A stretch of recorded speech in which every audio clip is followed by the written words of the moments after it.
Boris Dirk. It's the Boris Dirk podcast. Welcome back, everyone. We are here today talking through some playoff matchups, the sort of rock, paper, scissors, as it were, of the different teams around the league and how they match up with each other. We're going to start with the West. Pleased today to be joined by friend of the pod, writer and reporter for the Knicks and all things NBA, Kris Pursiainen. How you doing? How we doing? I'm good personally. I'm exhausted. I was scammed and swindled out of an hour of sleep this week.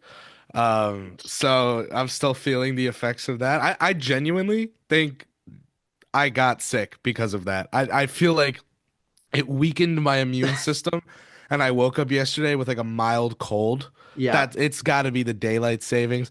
Other than that, I will use the start of this pod to say between Mikal Bridges hitting a game winner at 1 a.m. Eastern being the end of the day and Mikal Bridges publicly talking about Tom Thibodeau's minutes distribution being the start of the Knicks day yesterday, it has been one whirlwind of 24 hours. I apologize to Max before recording, but I'll do it again now. I was like 20 minutes late to this show trying to finish up an article about Bridges in Towns. So Yeah, you are all good, and yeah, I don't know what it is with daylight savings. Feels like it hits harder every year. I'm not sure why, but that's what we got going on. So yeah, the plan for today: go through the top teams, at least in the West. We'll see how much time we have, and just talk through for each of them who's the team that they match up with the best. Like who's the team that if they're doing any standings manipulation, or if we were doing the Zach Lowe Memorial pick your first round opponent draft, they would be picking first. And then who's the team that could really give them the most issues, if there is any, in the whole West? So let's start with Oklahoma City. They're coming off what was last night an extremely impressive win over Boston. They've now swept the season series with Boston, defended them as well as any team I've seen all year. And last night, despite missing their second best player, or at least second best scorer in Jalen Williams, still went out. All their young guys performed super well, Case and Wallace especially, and they just kind of choked the life out of Boston. And Shea was the best player on the court despite a monster game from Tatum. Like, Case and Wallace, like talk about pre-draft agendas. That guy had Jaylen Brown on goddamn Rikers. yeah, That was a really impactful performance from Case and Wallace. And the reason I cut you off to single it out is because Aaron Wiggins, Isaiah Joe, but more so Wiggins and Case and Wallace. But like OKC just pulls these guys out of their ass with regard, not like where they draft them, obviously Case and lottery pick, etc. But like that, none of these guys are there in their five best play. You know what I mean? Like yeah, there's Shea, Chet, J Dub. Then you can talk about maybe the rest of the field, hmm Hartenstein, and it just to me is like they really like their eighth man would start on a lot of teams. Their yeah, seventh man would start on most teams. good Their teams sixth too. man would start on every team. It's just like it's kind of exhausting. It's got to be, those memes where it's like, imagine getting a 78 on your hardest algebra test and then having to play St. Vincent St. Mary and guard LeBron. Like it's kind of like, damn, like when do you get a break against that team? When Shea sits, which is Yeah, what at most 12 minutes a game in the playoffs at yeah. most. So like, If that. And like I mean, we've seen so often in the playoffs, like especially with these sort of primary scoring wings, the game devolves into matchup hunting, trying to find the weakest link. They don't have a weakest link. Like you're going after Shea, who's like 6'6", long yeah, arms. congrats. Yeah, you're going after the Kawhi Leonard sized point guard. Congrats. Like it's just Yeah, Dort was incredible last night too, just like bodying up everyone on the Celtics, getting tough rebounds. I wish he could finish a little bit better. Like that's the only thing holding him back from being like a elite two-way wing, but even so, one of the best defenders in the league. His three-point shot has improved so much to the point of being reliable. And yeah, I mean, when we look ahead to their playoffs, I'm gonna pick them pretty much in any series that they're in. I think I've gotten to that point with them. Their defense is just so good, and with their star trio healthy, I trust their offense enough. But if there is one or two teams that I would single out as being a tough matchup for them, I'm gonna start with Minnesota because I think that the bevy of bodies that they can throw at SGA between Ant, his cousin Nikhil Alexander Walker, Jaden McDaniels, they have a lot of guys who can make him uncomfortable to the point where then it's going to the onus is really going to be on the rest of the team to pick up the offensive load a little bit more than usual. And I could see OKC just struggling. I would still pick them to win the series, but I could see that becoming like a real grinded out, like stressful 6 game series that is a lot tougher than like a typical 1-8 would have you think. It's hard to say with the Thunder that like they're just going to be in the finals. We'll get into this right now with regard to like who they should want to play, who they should maybe hope the basketball gods help them avoid. I definitely don't believe in like seed chasing for certain matchups. The basketball gods will get you for that. And I mean that literally. Like I do think there's a psychological aspect to like we went out of our way to play this team instead of another team. Look at Cleveland. Orlando took them to 7 without a point guard on the roster. Yeah. Like, you know what I mean? Like, say that again. Like Orlando took them to 7, and the point guard on the roster was Cole Anthony, which, like, I respect him a lot, and I think he's skilled, but there's a reason that everybody is being like, are they going to trade for Simons or Kobe White or Trey Young or LaMelo or literally anybody ever that can play make for others that's Yeah. not a wing because it's all through Paolo and Franz. And well, none of it mattered because they took the Cavaliers, so it's like Mo Wagner was out there doing his like so I just it's funny to me like the discourse surrounding that. I think it's pretty indefensible in general. Like, shouldn't you want a team that just like, even if it's dumb, thinks they can beat anyone? Those are the teams that win. Yeah. A random example for you. Like, I can tell you the Knicks in 2021, Alfred, Bullock, RJ, Randall, Robinson. Like, if you asked that entire locker room that season, they were like, no, we firmly believe we have what it takes to make a run to the Eastern Conference Finals or to the finals. They weren't confident they were going to be champions. They were pretty confident that when the chips were down, they could play like a top 4 team in the league. Obviously, they got bounced in the first round by the Hawks team that then beat Embiid and became the NBA's most overrated rising dynasty for the next half decade. Now it's the Pacers' turn, but the point is that belief in yourself goes a longer way than people may think. I think the Thunder really do think that they are probably the best team in the league, but they also know they have to prove it. And I think that's a little bit of what last year taught them against Dallas. Like, hey, it doesn't matter if you're better than a team all year long. They got a guy at the deadline. He's hot from 3. That's all she wrote. Yeah. If and assuming they make it, I was thinking first round matchup kind of Minnesota. I mean, I'm assuming they make the conference finals. In that case, I feel like of the options, they probably would least like, or not least like, but probably fare the hardest against Denver, just because we've seen like they played a game the other night where Denver put up 140 on them, and like OKC can really just put the clamps on any team in the league, basically. But Denver has an element with Jokic that has proven over the years to be able to overpower what OKC has. So if there's going to be a team in the West that gives them a run, and yeah, I think Warriors could make an interesting series against them. I think the Lakers could have an interesting series against them. But if there's going to be a team to knock them off, I think it would be Denver, even though I would still pick OKC over them. Would you agree? I like Denver this year, and I liked them more before the deadline. Um, and I kind of just assuming they would get somebody, but they didn't do too much. That said, I still think like Christian Brown is kind of the X factor in a weird way, Mm, almost as a credit, but also just an acknowledgement of we know what the other guys are. Brown is the one where it's like, okay, Westbrook showed up and snatched your chain at age like 36. That's kind of a tough look, but also MVP, this, that, whatever.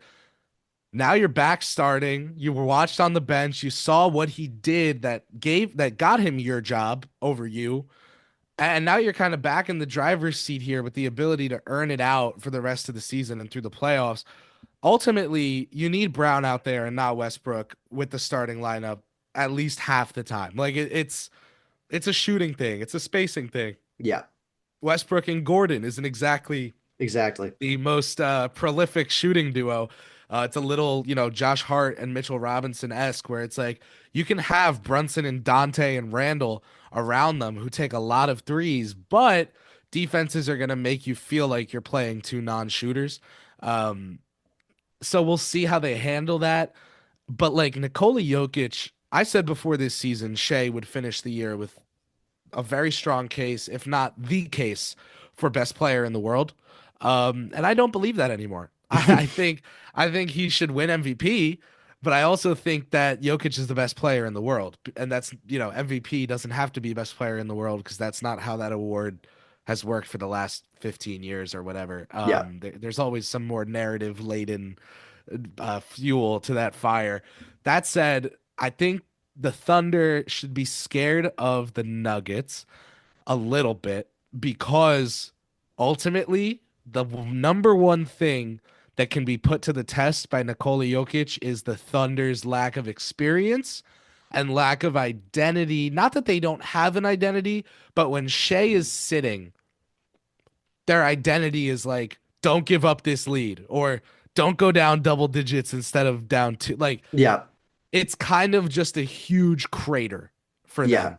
And between Jokic and Murray, I'm not saying Murray is heads and shoulders above a Williams or a Holmgren, but with regard to shot creation ability, I mean, we've seen pretend the bubble never existed. That Yeah. was a Aaron Rodgers ayahuasca dream that we all had. It was never real. Jamal Murray has still shown us enough times that he can kick that damn engine into gear and a half when it's time. So for me, it's like they actually are kind of uniquely suited to face the Thunder in a way that even the Timberwolves aren't as much. It's Ant and Randall, yes, but you know who scares me more than Ant and Randall, and this is the dark horse I'll throw at you. Again, I try to be like low and not do too much betting odd integration into my discourse, but I Hmm. talk like this, and this is just how I view things in my head. If you gave me like plus 340 or more profitable Clippers in a series over the Thunder, Ooh. I would have to sprinkle it. I would have to because Ivica Zubac is better than you think. He's taken a leap this season in particular that has left him one of the better impacting defensive bigs in basketball right now. Hmm. Um, but he's also just like dropping 20 and 20 when he sees fit with 3 to 5 dimes. That's not normal. We don't have to pretend that that's normal. We can acknowledge that he has taken a leap, that he is not the player the Lakers haphazardly discarded. And it was stupid based on who he was the last couple years. Now it's all time dumb Yeah. because that guy is really good. And oh, Chris Dunn, you forgot about him. I didn't because we share the same first name that indicates that our parents hate us. And what else I share with Chris Dunn is an indefatigable love of basketball. Now, I show mine at NBA 2K at 4 in the morning. He shows his with 5 by 5 games, damn near when the team needs them. 8 points, 4 rebounds, 4 assists, 3 steals, 4 blocks. It's like, how do you even do that? Like, you're six, what? But he's really good. And then I don't know if you guys forgot. I'll do it right now. Right? Let's try ESPN app. If you're watching on video, you can see what I'm doing. If you're not, this is why you should tune into the Boris Dirk YouTube. I'm gonna search ESPN for NBA featured NBA news. All right, we got NBA draft. That's cool. Thunder, LeBron, Pistons, Bilal, Plumlee and Adams, Jazz. Unfortunate, passing away of Miller, Oliver Miller, and also Junior Bridgman. KD trade proposals in the midst of the Suns competing for a play-in spot. Yeah. Wilt the Stilt 100 points. Steph 4,000 threes. Butler, Castle, LaMelo, Knicks slipping power rankings. Giannis, no Harden, Yep. no Clippers. So let's talk about Harden the way everyone should be talking about Harden. I'm a reconvert. Okay. I was a cult member in the Houston days. He lost me not by going to Brooklyn, but by how he got to Brooklyn. I Yep. thought that was a little shameless, Like sometimes my dog wants food from the dinner table, and I'm like, Russell, I get it. You're a dog. This is what you do. Sometimes we have guests over, and he's like on his hind legs and whining and I'm like, you gotta show some shame, man. Have some shame, brother. So James Harden, let's acknowledge that he should have some shame for how he got to Brooklyn and how quickly he left. Yep. But against the Clippers, this guy is putting up numbers. So Yep. let's talk about it. Last 5 games, 30 and a half points per game, 5 rebounds per game, 11 assists per game on a 65% true shooting in the last 5 games. In that span, he leads the NBA, not his division, not the Western Conference, not players over 30, the NBA in both points and in assists. This is a guy playing at as high of a level as is possible at his age, unless you are literally LeBron James. And then Kawhi Leonard is his teammate, and nobody cares. I feel like I'm going crazy. Like, It's it's the I know what you're feeling. It's I think it's purely the people talking themselves into the Clippers over the last 5 years and then having Kawhi get hurt in the first round. And I think that is the only thing behind this is that we've the last 5 years it's like Clippers, if they're healthy, they can give Phoenix a run, they can give last year Dallas a run, and then it's like two really exciting games, and then Kawhi questionable with knee soreness, and then it just unravels. So I see where you're coming from, and Harden definitely deserves more props than he's been getting because I agree. He's gone all the way around the sun where like he was probably undervalued, then became way overvalued, and is back to being undervalued again. But it's our generation's fault too. Like particularly me being 22. Do you know how many times I've had to just say to someone at like a lunch table or in the back of a classroom, like Harden is not better than Dwayne Wade all time. It's 2017. Like, why are we lying for fun? yeah, Um, we don't need to do this. Like, we yeah. can we can appreciate greatness without lying and saying it's literally the best thing that's not Michael Jordan to ever play shooting guard. Like that. All right, Yeah. you become you go too far, and then all of a sudden you blow the whole thing. Yeah, I mean, like the Clips. I I I haven't done the mental exercise. If they get matched up with like Memphis or Houston in the first round, They're beating either of those teams. that's a very interesting one because I don't trust Houston's offense in the playoffs. Although their defense and they have the personnel to throw guys at Harden and Kawhi and Powell, but I don't trust their late game offense over any of those guys. Memphis has a little bit more playoff experience, maybe a little bit more trust on the offensive end, but still, like they've historically been not as good of a team in the playoffs as they are in the regular season, where they can't rely on transition and offensive rebounds as much and all that. So, yeah, I did not expect a Clippers shout this early into the pod, and that's probably shame on me for not paying enough attention to them. I have been tweeting about them and TikToking about them like a madman. I'm doing everything I can to try and get people to just be cool about them. Like, just you don't have to swear they're gonna win the ring. You don't have to say they're top 5 teams most likely to win the ring. We also don't have to pretend like we should be completely ignoring them. And I don't think that if Kawhi gets hurt in the first round and they fizzle out and lose in 5 to Memphis, that the takeaway should be, see, this was always going to happen. No, you did not predict some player closing out too hard on Kawhi and whatever. Like maybe you kind of separated yourself emotionally from investing in that story at all because you figured it could come crashing down so soon.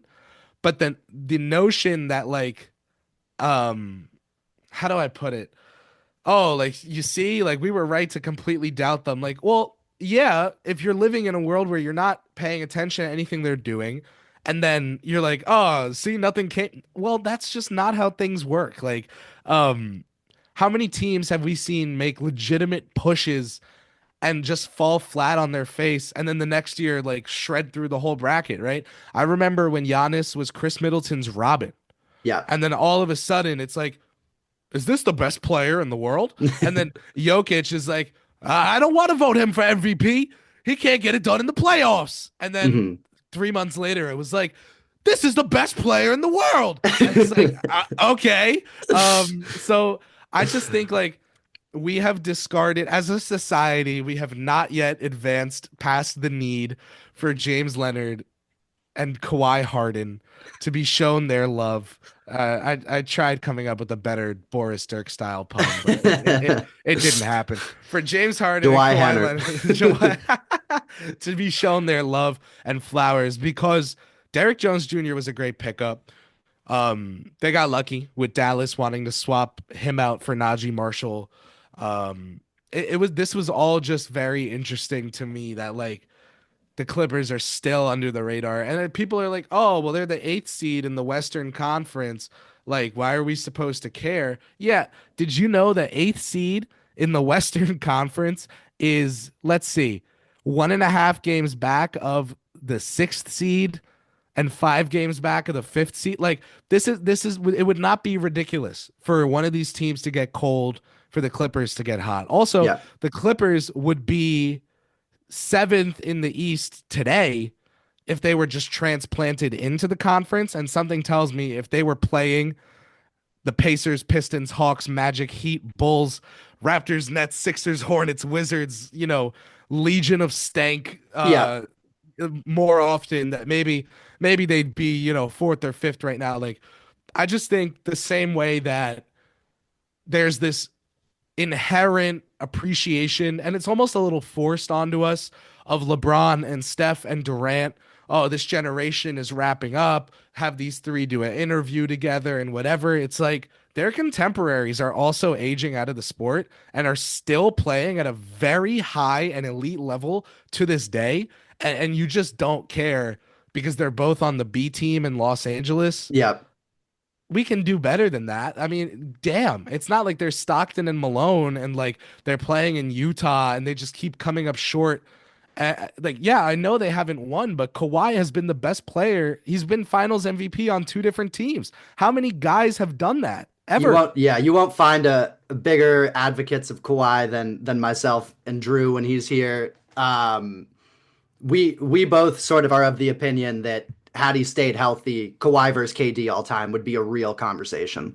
And I would say it wouldn't be one in Kawhi's favor. in Kawhi's favor, but Yeah, that's not me saying I don't think KD. You get my point. I get you. Yeah.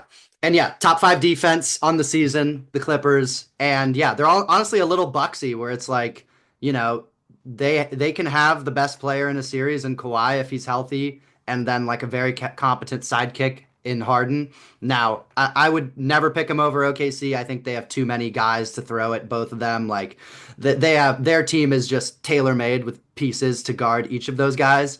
But if Kawhi's playing up to his level and Harden's playing up to his level, they can make any of those top teams sweat. Like, fully agree with that, and appreciate the advocacy for underrepresented teams that you're putting on here. So I like it. Let's talk Denver. Is there a team out there that you think could either like upset them early or really give them a lot of issues in a playoff setting? I mean, is it an upset? The, the Warriors, right? Like they're the sixth seed right now, and they're Interesting. they're definitely, I think, in my top three teams most likely to win the ring, in my opinion. Like I'm very high on this Golden State team. I think the fact that Kevon Looney has kind of been downgraded to play in like 16 minutes a night since the Butler trade, because the spacing of Butler, Green, Looney would make anyone want to scratch their eyes out. Um, Not that I don't love Looney, love Draymond, and love Jimmy. Like I love these three players individually, but together, all three of them, Steph isn't saving you. Yeah. That said, like that, I kind of like that for them. Like they can play these weird lineups, then they can stagger Steph and Jimmy. Jimmy was performing at a very high, very elite offensive level in Miami Hmm. before the mess went down. I think to no fault, and I'm really serious, to no fault of the NBA landscape, media, fans, you name it, people got kind of sick enough of the uh, trade request saga that they just started to not care about the level at which he was playing because it's like, oh, do you want to sign up for this headache? The fact of the matter is, Jimmy Butler, several years into his tenure somewhere, if no championship has been won, becomes quite the headache. Yeah. He indubitably has lifted several different teams to championship level aspirations or level play with the Heat and making the finals twice. And again, say the bubble did never happen, never existed. We never get the meme of him exhausted, panting over the baseline there. He still brought them to the finals another time, and Yeah. he lost to Nikola Jokic because he was the Heat's best player. Do you know what it's got to feel like if we get Warriors Nuggets in the conference finals and Jimmy gets to be like, ha ha, I have backup, and he's a top 10 player to ever play the sport. Might get in the That first round. so like that could be a matchup I could see Jimmy personally taking very personally and saying, I'm not losing to this team again. They're the same team pretty much as last time. I know how to beat them, and this time we have a Steph. Yeah. Um, I love the Warriors this year, man. Yeah, and they play Denver two more times this year. I'm gonna be glued to both of those games because I can't tell which team is a bad matchup for which. Because I had Denver down as my toughest matchup for Golden State. Just because I think Jokic is gonna go through that defense really easily, and I think Golden State's more. They have a good defense with Draymond and Jimmy and Moody and his length and all the other bodies they can throw out there. GP2, and the list goes on. They are really well equipped to defend some of these more perimeter oriented teams, but they don't have anyone who can match up with Jokic. Like even in their title year a few years ago when they played Denver in the first round, like Draymond kind of got in Jokic's head for like a game or two, and then Jokic was just going through him like tissue paper for the rest of that series. He was just playing with a bunch of guys who were either in the G League or out of the league entirely within a 2 year span after that. Um, but on the other end, does Denver have anyone to guard Steph? Not really. And like Jimmy just the whole year I've been saying with Golden State, they have their top guy and they have the depth of role players, and they're just missing the second guy. Like Wiggins was miscast in that role. Kaminga, Pajemski, not ready for it. You know, Draymond was sort of their second guy in overall impact, but as far as like a second scorer, they just didn't have that.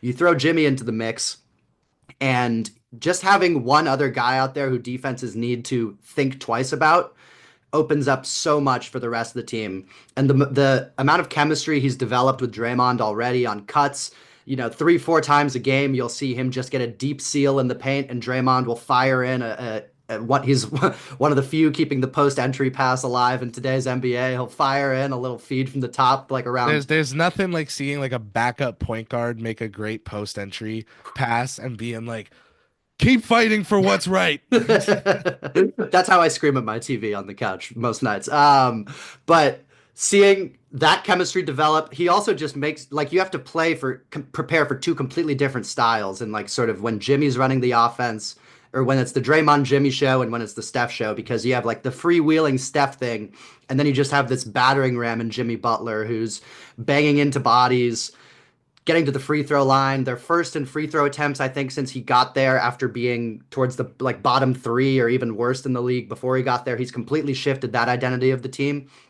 And yeah, they're a really interesting team because they're definitely small. Like I wonder against the three, I would pick them against anyone outside of the top three teams in the West of OKC, Denver, and LA. I think I think most people would say that. That's not controversial. Against Denver, I worry about Jokic. And then against OKC and LA, I wonder if those two teams can play the sort of five out small ball or skill ball style just a little bit better than Golden State can and sort of counter Golden State's five out small ball with a five out small ball that's just slightly bigger everywhere. Um, and that is where I could potentially see them running into problems. But you've got Steph Curry, who's back to playing at a top five level since they got Jimmy. And then you've got another top 10 to 15 player in Jimmy, still one of the best defenders of all time, and Draymond, who can guard still anyone on the court at a reasonable level, at least, and usually at an elite level. And then this depth of role players where like maybe you get your Buddy Hield 5 threes game. Maybe, Kuminga shows up one night and is like athletically dominant in a way that no one on the court can match. Maybe you have your random game where like Looney gets a bunch of O boards or Quentin Post hits a couple corner threes and changes the momentum of a game. They have a lot of options. They've got the pedigree.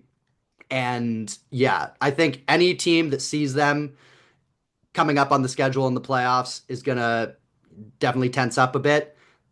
But at the same time, how do you feel about their matchups against like the top teams in the West? Yeah, I was gonna say like what holds you back with them? Because to me a little bit, Golden State, I feel like Kuminga coming back can change things, but right now it feels to me like even with Draymond and Looney out there, like a guard like Shea Gilgeous-Alexander or Ja Morant is super well equipped physically and skill wise to break down their backcourt Yeah.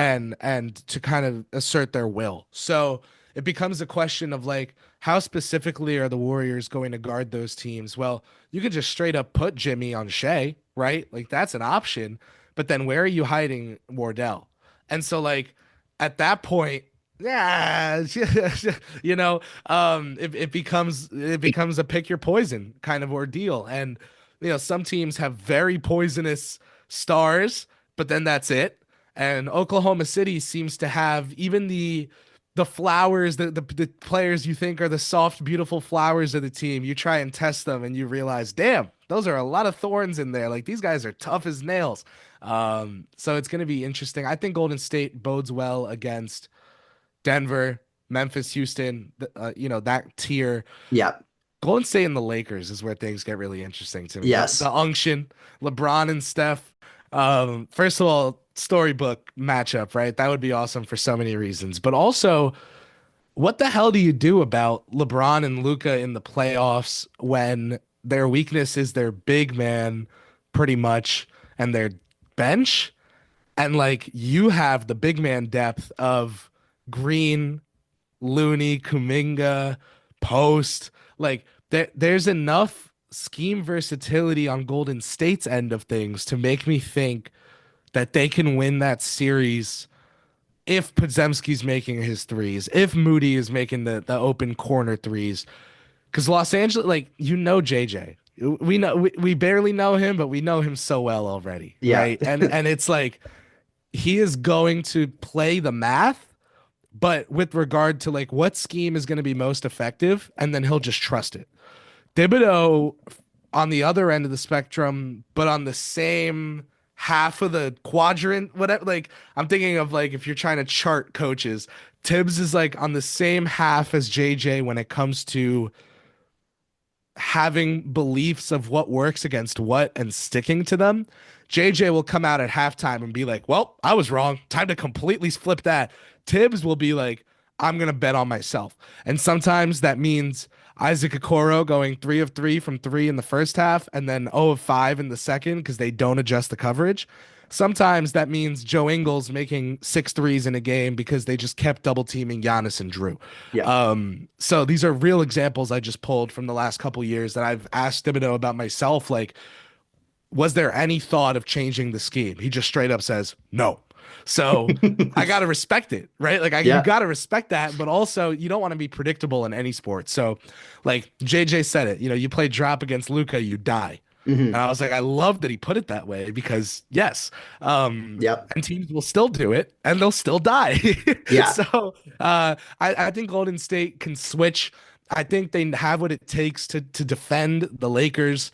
And then, Steph Curry, Jackson Hayes, that feels like it's going to work itself out the way it sounds like it will. So I would probably take the Warriors over the Ooh. Lakers, but I'm like so hesitant to pick either side. I'm like Yeah. the team with yellow in the logo. Damn it. Yeah, I think I lean Lakers if they're healthy. And I think in that series, like Jackson Hayes is starting game one.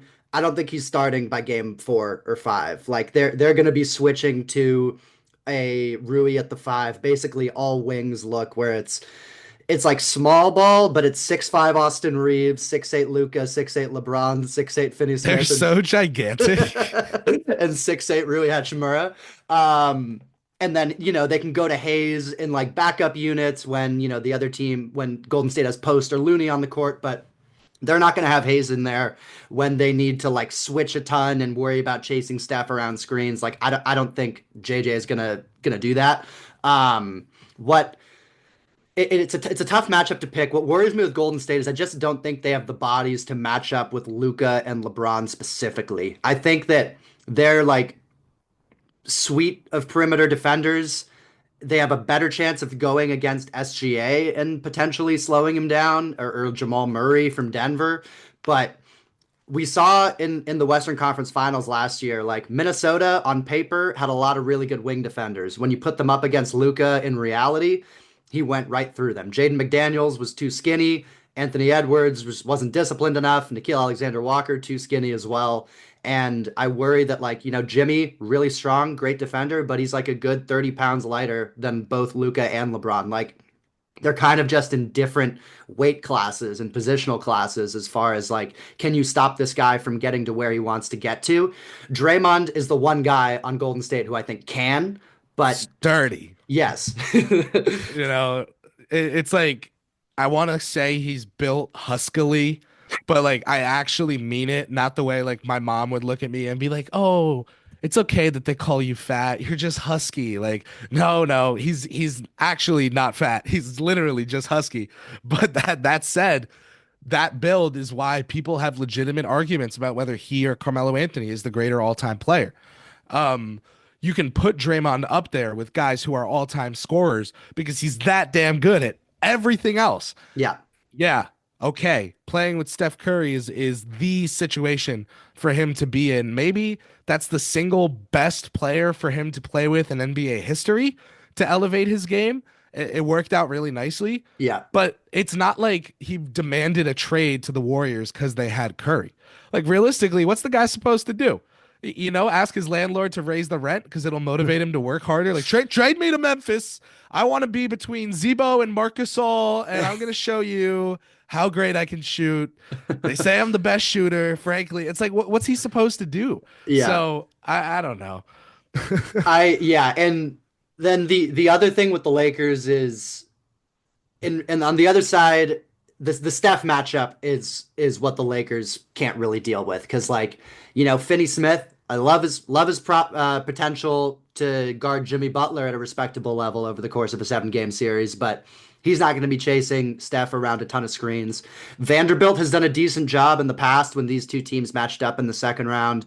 I think 2 years ago en route to the Lakers' last Western Conference Finals appearance, and that's probably he might get a lot of heavy minutes in that series. And like, on one end, they'll be ignoring Draymond, and on the other end, they'll be ignoring Jared Vanderbilt, and it'll be the ignore off. We might see a lot of that in the playoffs this year between like the way Josh Hart's been getting. Save us the time. Just have them each stand at half court. Yeah, Just do 4-on-4. Save us the time, man. exactly. Like then that's probably what's going to decide a lot of these series is do you have someone who needs to play who can be ignored? Like that's and that's something that OKC doesn't have, something that Boston doesn't have, something that Cleveland doesn't have, which makes them so difficult to guard. But yeah, Golden State, they're my true wild card. I think I would still probably pick each of the top 3 teams over them in a series, but would expect it to go very, very far, if not the distance. OKC, I think I would be more confident picking over the Warriors just because I think, as I said a little bit before, they can do the 5-out skill ball that the Warriors do, just I think with better defense, and I trust Shea to kind of deliver in the clutch. But Denver Lakers, those are going to be like real pick'ems that I would lean each of the Denver Lakers ways. It's tough, dude. I would say just to throw this out there, like I would probably still have Boston at number one. Okay, damn.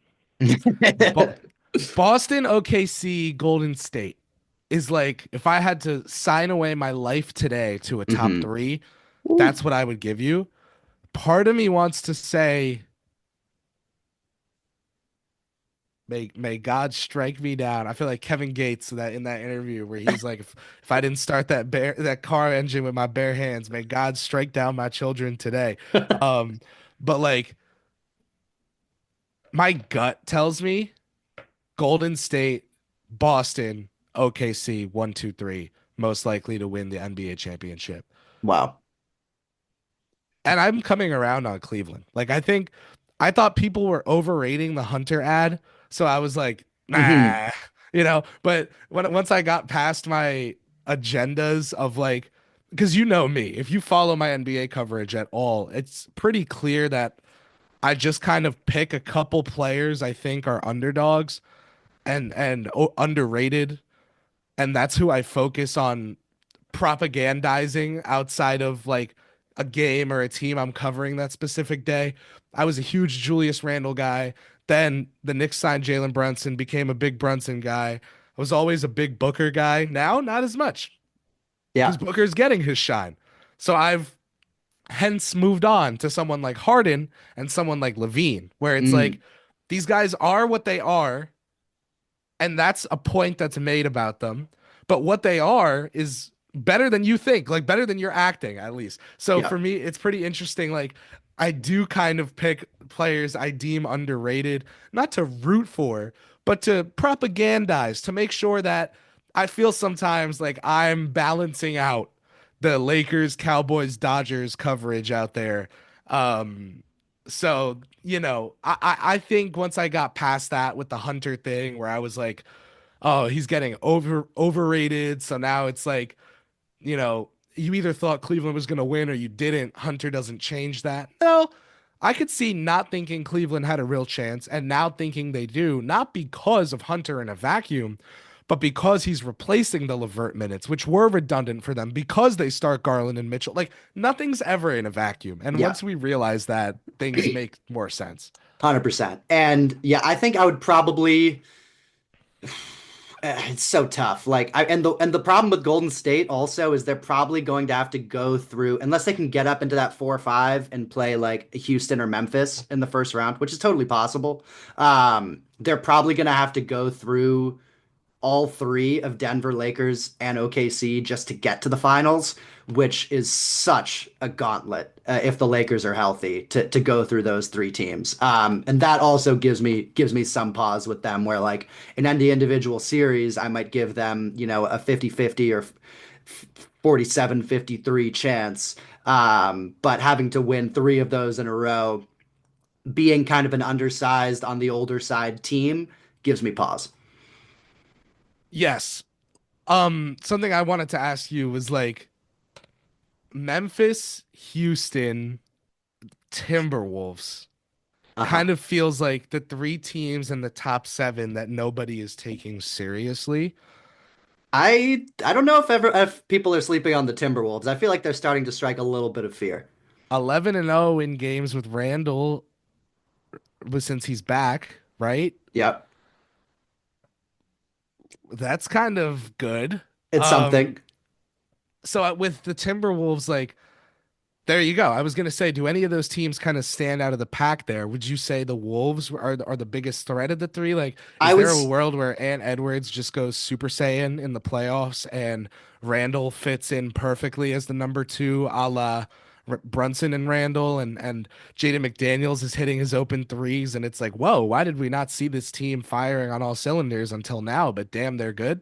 I would say there's a world, and of those three teams, for most of them, I think Minnesota's the team I would want to play the least. I do think the Lakers probably feel pretty comfortable against Minnesota. Like Luka individually is comfortable playing the Timberwolves as we saw in the conference finals last year. He loves hunting Gobert on switches, and none of the wings on the T-Wolves can like credibly guard him over the course of a series. And that's just going to take pressure off of LeBron. And I think they can just overpower them offensively. Golden State, I think, can also do a pretty good job against Minnesota. They can spread them out, just make them play this unorthodox style. But Denver and OKC, I do think like they should hope that they don't have to play Minnesota in the first round because that's going to be a tough series. Like Edwards is the best individual player of anyone on Houston, Memphis, or Minnesota. So like that and has the highest playoff ceiling as well as someone who can just go out and average 35 and 5 in a playoff series. Like no problems about it. That's something that's concerning. The size piece is concerning. I personally, I mean, Randall, he may slot in as a number two. I mean, we've seen, though he has been riddled by injuries in his playoff runs over the past, that just he has performed at a really decreased level in his playoff experience to this point with the injury caveats. Um, so, but then you throw the Naz Reid piece into it, and like, can Naz Reid, if Randall's not playing well, give them like 75 to 80% of what Cat gave them at the four last year next to Rudy Gobert? The size on the team, like maybe, DiVincenzo starting to round into form. They can just scrape together enough offense to get by these teams. But yeah, it feels disrespectful to Houston and Memphis because they've had such great regular seasons, and Houston in particular has exceeded expectations. Memphis is about where I expected them to be in sort of that home court range, but not really picking them to win more than one playoff series at most. So yeah, it was a bit, it was like, I felt like for every one of these, I was writing easiest Houston, Memphis, and I didn't want to do that for all of them. Yeah, it feels cheap, but like, can you guys consolidate your goddamn front courts? Like, what what is going on? The Memphis Grizzlies, who by the way, talk about me liking underrated front offices and like the Wizards and Hornets front offices. I'm gonna be singing their praises till the damn cows come home all off season long because I can just smell it from here that they're about to have fantastic summers. The Memphis Grizzlies front office, you would think draft Twitter is getting like stimulus checks from these goddamn like what the hell is the obsession with the front office that they've not made a conference finals. They just like draft the analytics darlings and then Yeah. people fall in. So it's like, okay, sure. Um, Show us how great you are at drafting by turning these huge hits on late first round and on second round picks and consolidating them into stars. Because if you're that high on John Morant and if Jaren Jackson Jr. is that good, where the hell is the third banana? Yeah. And it's a little bit like I was pushing for them to trade for Cam Johnson before the deadline. Marcus Smart, Laravia maybe, or maybe someone that the Nets would want longer term, maybe a sharp going back, but then a bigger player like maybe, I don't know, Vince Williams. Right? I'm spitballing, but I had a trade put together that sent Smart to Brooklyn to help lead there the way that he literally is doing now in Washington. Um, and I was like, it won't affect the tank. And look at Washington. But that said, they didn't do anything. And like the Thunder didn't do anything, but people actually think the Thunder are good enough right now to win a ring as it stands. Yeah. And now, after a second deep playoff run, presumably with this core that they only removed Giddy from to add Caruso and Hartenstein, then they can go out and look on the market and like, oh, all of a sudden, well, the Giannis team is so then like that resolves itself. Yeah. That said, like what is Memphis doing? What and Houston, I get them being patient too. Like the reports that they were just gonna blow it all up for Durant is like, are we dead ass? You know what I Yeah. mean? Like Houston's more understandable with how young their team is, and they need to wait on Booker and mhm. they need to offer because Amen and Booker, Yeah. like you offer Şengün and Smith Jr. and all the picks you have for Booker. Or no, keep Jabari because his value is at its lowest. You offer Şengün and Reed Shepard and all the first round picks you have and whatever, and you just offer it for Booker. And you're Mm. like, listen, you guys are either getting the picks or players. We'll give you all the picks, an all-star, a third overall draft pick. This has got to be good enough. Yeah. So we'll see. Yeah, and Memphis, I think that's a team that I think needs to go all in on trying to get Kevin Durant this summer because like they and I'm pretty sure Durant doesn't have a no trade clause, so like he can whine about going to Memphis, but if they make an overwhelming offer, like similar to the Milwaukee Dame Lillard situation, where that's not exactly where he wanted to go, but they made a huge offer and got him. That's something that if I'm them and I flame out in the first round again, lose to Golden State in 5 or 6 games or the Lakers or someone like that, the only team I would probably pick them to beat in the first round at this point is Houston. And I'm not even positive I would pick that, but that's the team that like I would think about picking them. This is so Um, off topic. Can I just yeah, can I just float this your way? sure. Assuming Booker doesn't happen and whatever. Houston, Trey Young team. Think about it. He feels so antithetical to the rest of their identity. Yes, but then wouldn't that be why it worked? But yeah, that also might be why it's kind of a perfect landing spot for him. Um, If you y- flip Schengen, because the FEV money is a lot. The yeah, Brooks money is, but like you want to keep a guy like Brooks if you have Trey, right? So yeah. Maybe this I is don't. I don't know if this is blasphemous. I don't really know if I'd like if it in a Shengun for Trey I swap. was gonna say if you'd want, I I don't would know take who's Trey. throwing in picks in that one. If there are any picks being thrown in, like I think that could be a rare situation where it's like, you know what, yeah. just swap them. But yeah, getting back to Memphis, Houston, like Memphis, I think what kind of screwed them a little bit was last summer when they kind of had a chance to do like a bit of an all-in move, and their move was the Marcus Smart trade, which really just like really flamed out to the point where they traded a first round pick to get Marcus Smart and then had to trade another first round pick to salary dump him to Washington this year. The genius vaunted. No, and actually, you oversold it. Or you undersold how bad that was. They paid 2 first round picks That's what to it was. get Marcus Smart and not Kristaps Porzingis. They paid the picks to send Porzingis to Boston and to get Smart in Memphis. And if you want to say, oh, Ja was going to be suspended for 25 games, so they wanted veteran leadership and someone who could start at guard in the meantime. Yes, I've always said when you're building a supposed dynasty that you should make major decisions off of 25 games, the first 25 games of the regular season, not a 25 game playoff sample, not a bad finals loss where you said, wow, Marcus Smart's the final piece. No, no. They paid 2 first round picks to ensure that they did not get Kristaps Porzingis and did get Marcus Smart, and they had to give up another 1st round pick to undo that to get ready to be able to afford to pay Jackson Jr. and Aldama. Mind numbing, mind numbing. Yeah. The draft side of their front office has a pretty good record, a good record. Elite.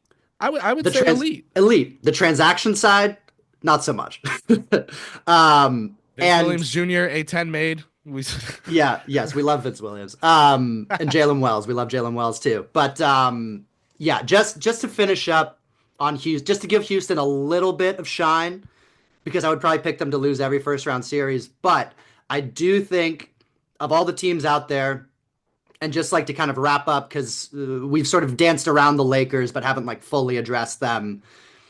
There are only 2 teams in the West that I think have the personnel to like competently guard Luka and LeBron. One of them's OKC because they can put Dort on Luka, who's done a great job in the past, and J Dub is big and strong enough to hang with LeBron in a way that wings on a lot of other teams can't.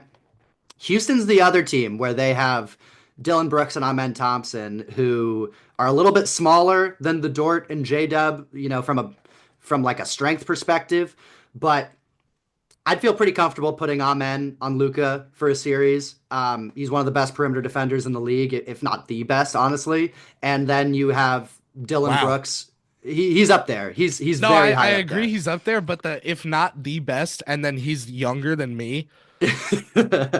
Get used to Yeah, yes, but it. also like, dude, Yeah. like he is No, get he's used to he is seeing something NBA else. players who are younger than you. As someone who's a few years older, Oh yeah. Oh, for sure. No, I'm there. I people tweet at me now. Like I'll be yeah. like, this kid is special. And they'll be like, I used to tell you couldn't say that because they were your age, but now I feel like you can. I was like, thanks for sharing, Gerald. Thanks so much, man.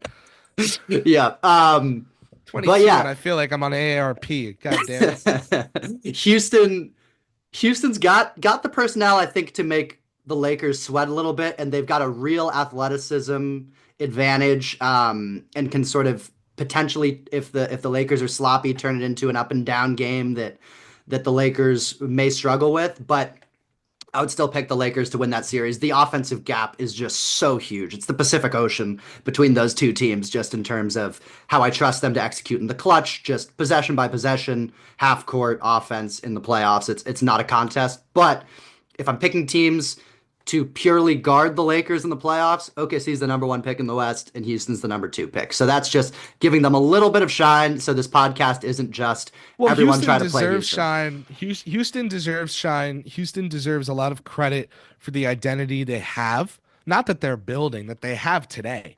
I think getting Jabari Smith Jr. to extend on a steal of an extension because of his injury maladies and efficiency whatnots will be really important for them because it allows them to trade, I don't know, Landale, Van Vliet, Brooks, Şengün, two out of those four are Shepherd, right? So two to three out of those five could really change their team entirely. I maybe I'm just too Thibodeau pilled as a Knicks originating New York City based NBA writer to think that Şengün can be your only big man pretty much out there on the floor. Um, I'm a proponent of the Knicks just exploring the concept of making a trade for Jaren Jackson Jr. if it's possible that he doesn't sign the Supermax because he would complement Karl Anthony Towns so well. Is there someone you can find who can play the four, but not the way that Tari Eason plays the four and provides weak side rim protection, more so the way that Jaren Jackson Jr. plays the four and is literally a five on defense. Like, Yeah. then all of a sudden we're having a completely different conversation. If the Houston Rockets are the Giannis team, you keep Şengün and you value him like he's goddamn Hakeem the Dream. Yeah. But that said, what does it take for the Rockets to be the Giannis team? Like I could see it. Maybe we'll come back to this clip in a year and be We like, may. what the hell was he cooking? But I could see Giannis being like, you know what? Screw all this big market stuff. They have a great young core. I don't want to tear it up too much, but I feel like the couple guys they'd have left after dealing for me and my pull, that's enough to get people like Amen, Giannis, Alpi, like that's enough aura to attract some free agents down to H Town. So Yeah. the Rockets deserve so much credit. I just think the number one cardinal sin of NBA fans, but sports fans in general, it's not to sound like a boomer, like, oh, those prospects never pan out. Those that would, I think often with players and teams, we as fans of the sport conflate potential with production or Hmm. potential with reality. Right now, the Rockets' reality is everyone thinks that they're building something positive, which may even be a sign that like they're a little too early in the process, because Yeah. as soon as the picks turn into players, as soon as the extensions get signed after rookie deals, there's the office clip. I wish there was a way to know you're in the good times before they're over. Houston Rocket fans, you are in them right now because as you improve your team, there are these things called expectations and they Hmm. hit like a truck, like a Brinks truck going 70. And so like that is gonna I remember 2022, 2023. I'm telling Nick fans, I'm like, oh, you think Julius Randle's the worst guy ever? Yeah, this is gonna be the best year of your life for the next decade Yeah. being a sports fan, Yeah. unless they win a championship. You are going to be miserable when they are a better team than they are now. And everyone was like, nah, duh, no, The that's climb. ridiculous. The We're Nick climb. fans. We just want a respectable team. And now it's like, should All Star starter Karl Anthony Towns be relocated to Guam? It's like, so I just People the are funny, the man. climb is the best spot to be, and then once the expectations come, and look at Orlando Hawks now. and Pacers. Yeah, Orlando's still climbing.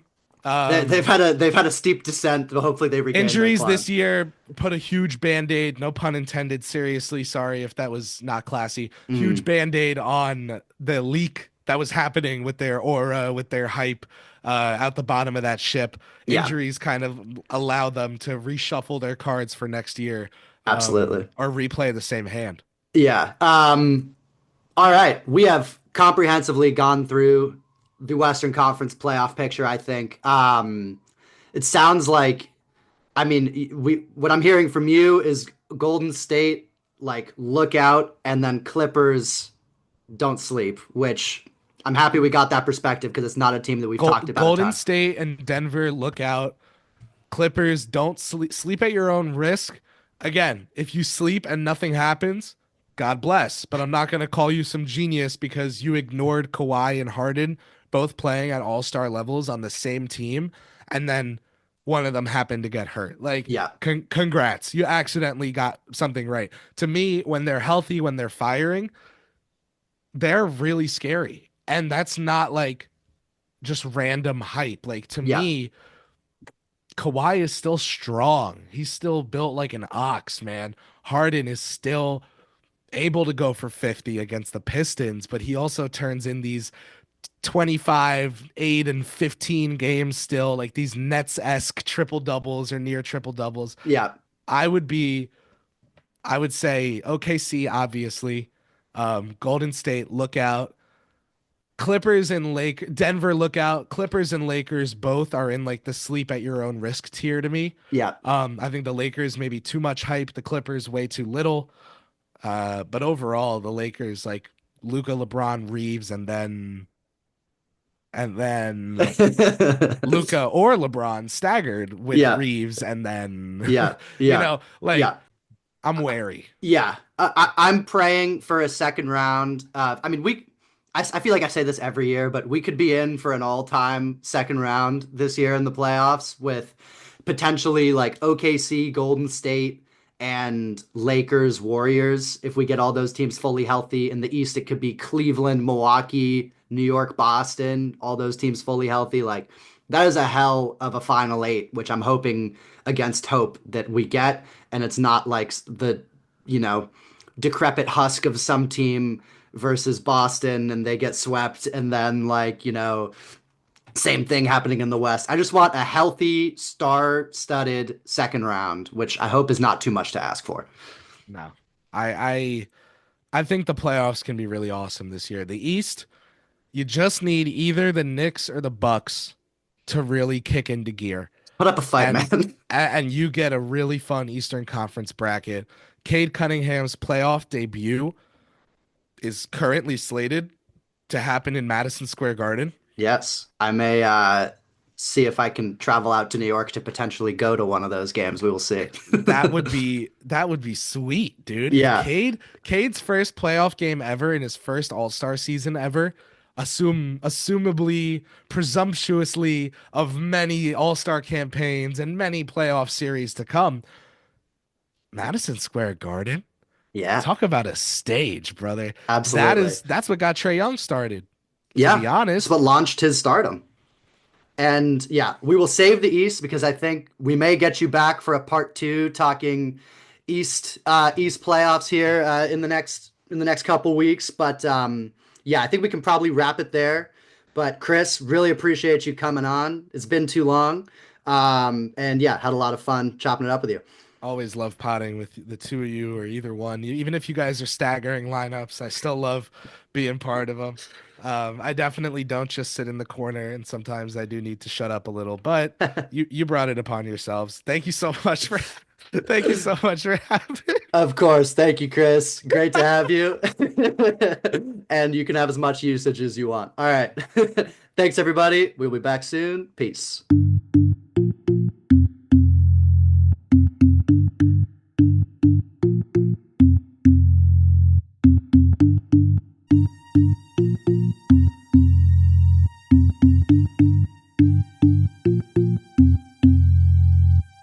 Boris Dirk.